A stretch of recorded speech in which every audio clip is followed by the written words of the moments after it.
It's February 4th, 2016. Just after business hours begin at the New York Fed. Everything looks normal until the transfer requests start coming in. They aren't out of place at first.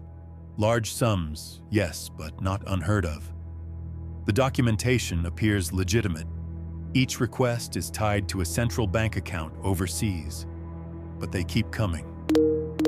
35 requests in total, issued in rapid succession, split across different institutions, routed to destinations all over the world.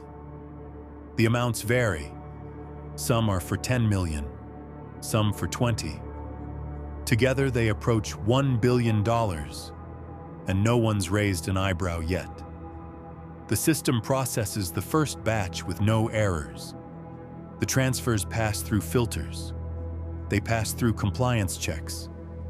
And then, without anyone realizing it, $101 million leaves the account.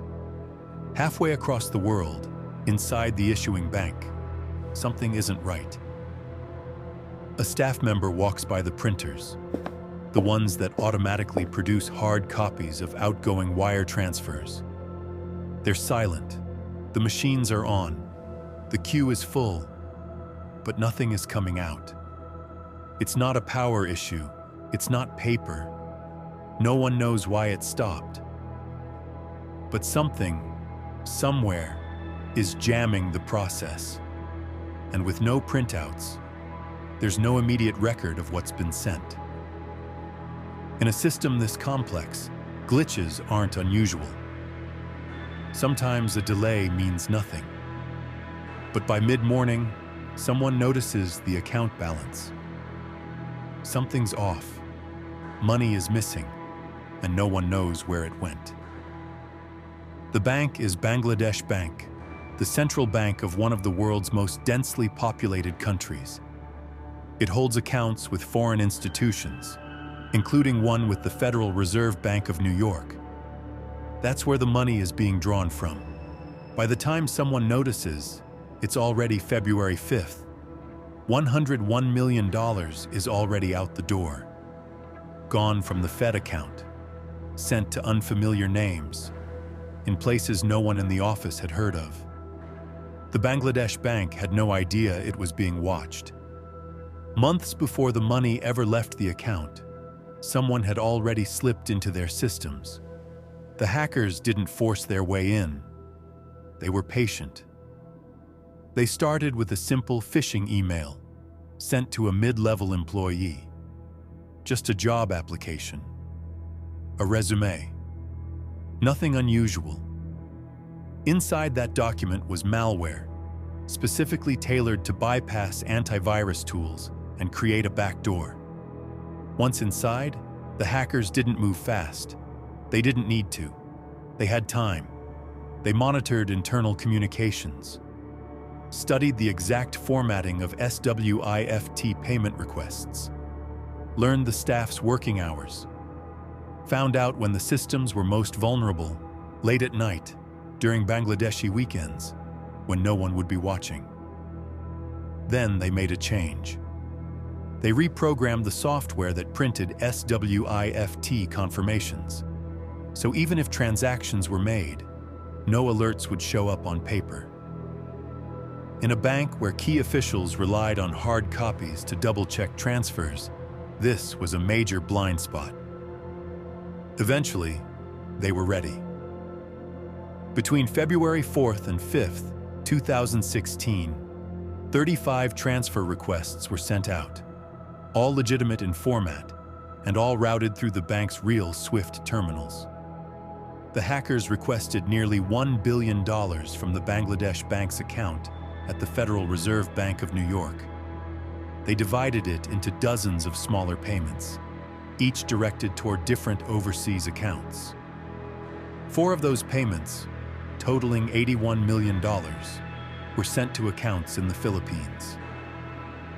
Another $20 million was routed to Sri Lanka. All of it appeared completely routine. There were no errors in formatting, no red flags in the system. Nothing to alert the Federal Reserve that anything was wrong. At least not yet. But something about the Sri Lanka transaction caught someone's eye. A banker at Deutsche Bank, which was helping route the payment, noticed an unusual spelling in the beneficiary name. The funds, $20 million, were headed to the Shalika Foundation, a supposed NGO based in Colombo. Except, that's not what the transfer message said. It said Shalika Foundation. One typo, one letter. But for a compliance officer reviewing hundreds of wire transfers that day, it stood out. They paused the transaction and asked for clarification. That single decision, to stop and question one suspicious detail, would unravel the entire operation. Behind the scenes, the hackers had already sent 35 fake SWIFT messages from the Bangladesh Bank to the Federal Reserve Bank of New York, totaling nearly $1 billion. Because of the typo, Deutsche Bank flagged the Sri Lanka transaction. That alert made its way back to the New York Fed, which began reviewing the other requests. Back in Dhaka, it was now Saturday morning, February 6th. Bangladesh bank staff finally saw the messages, and they realized what had happened. In a panic, they contacted the Fed to stop the transfers. For some, it was too late by the time the dust settled. Millions had been withdrawn. Only $20 million was headed to Sri Lanka, and that was frozen thanks to the typo. The rest, $81 million, had already landed in the Rizal Commercial Banking Corporation in the Philippines. And from there, it would start to disappear. The $81 million that made it through, it didn't sit still for long. Within hours of hitting accounts at the Rizal Commercial Banking Corporation, RCBC, in the Philippines, the money was withdrawn in layers. The accounts were fake, opened under real names but using forged documents. Names like Michael Cruz and Jesse Christopher LaGrosas, harmless on paper, completely fabricated in practice. They'd been opened months in advance, left dormant until now. The hackers knew what they were doing. The accounts at RCBC acted like a sluice gate, holding the cash just long enough for it to be broken up and flushed downstream. Once inside the Philippine banking system, the money was transferred to local casinos. The Philippines had no laws requiring casinos to follow anti-money laundering regulations at the time. That meant no red flags and no reporting requirements. The hackers exploited this loophole to the fullest. Money was converted into casino chips, gambled at private rooms, and then cashed out. Clean. Some of the funds were laundered through junket operators who specialize in bringing high rollers to casinos, often with little oversight. It was an elegant escape route. By the time investigators even realized what had happened, the money was already gone. In all, only about $15 million was ever recovered. The rest? Vanished, swallowed by a network of shell companies, complicit casino executives, and a system that was never designed to stop something this big. And while Bangladesh scrambled to recover the funds, others started asking the question, who could pull off something like this? The FBI, Interpol, and Bangladesh's Criminal Investigation Department, CID, all launched investigations. But they weren't starting from scratch, because this kind of breach had happened before. Different banks, different countries, same tactics. The attackers used malware to infiltrate bank systems, monitor activity, and eventually forge SWIFT transfer messages, all while avoiding detection. As evidence piled up, all signs began pointing toward a single group, Lazarus, and that name started to appear in more and more briefings. Cybersecurity firms independently confirmed what government investigators were beginning to suspect. This was the same group behind the Sony Pictures hack in 2014, a retaliatory cyber attack widely believed to be in response to the film The Interview. In the Bangladesh case, the malware used to infiltrate the bank's systems bore striking similarities to code found in previous Lazarus operations. It logged keystrokes, captured screenshots, and even manipulated printers to hide outgoing SWIFT transactions, all while remaining nearly invisible to antivirus systems. Investigators traced the command and control servers used in the hack to locations linked to other Lazarus activity. And then came the IP overlap. Lazarus had reused parts of its infrastructure across multiple operations. This wasn't just a rogue hacking group operating in the shadows.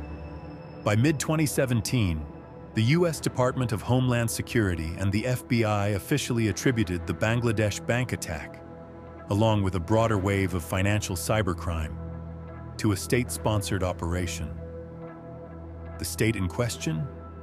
North Korea. Lazarus wasn't just hacking for chaos.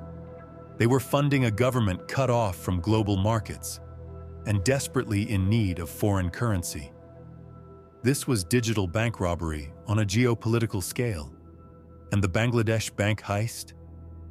It was their boldest move yet. In the months following the Bangladesh bank heist, pressure mounted on all sides.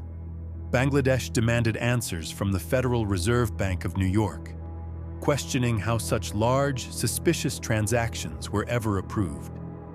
The Fed, in turn, pointed to the poor security measures at the bank in Dhaka, outdated firewalls, no two-factor authentication, and a SWIFT terminal running on a second-hand $10 router. The SWIFT system itself, once thought of as impenetrable, came under intense scrutiny. In response, they rolled out a customer security program and mandated stricter cybersecurity controls for all member banks. In total, $81 million disappeared into the ether, most of it still unrecovered. A small portion was traced to accounts in the Philippines and Sri Lanka, but the majority vanished through casinos, unregulated money remittance firms, and shell companies. But here's the astonishing part.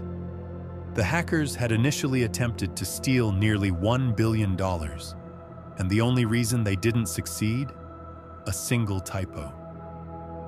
One misspelled word in a transfer instruction, foundation typed as fandation, triggered a red flag at Deutsche Bank and halted $850 million in pending transactions. That typo didn't just slow things down, it saved Bangladesh over $850 million. The heist revealed how even the most secure financial systems in the world could be exploited by attackers who didn't need guns or getaway cars, just a laptop and a few lines of malicious code. For North Korea, it was the beginning of a new kind of warfare, one that could bypass sanctions, disrupt economies, and generate revenue in plain sight. Since then, Lazarus has been linked to attacks on cryptocurrency exchanges, ransomware campaigns, and new schemes designed to exploit the fast-moving world of digital finance. For the rest of the world, it was a wake-up call. If a central bank could be breached, who was truly safe? This wasn't just a story about a heist. It was a warning that the systems we trust most are only as strong as their weakest password.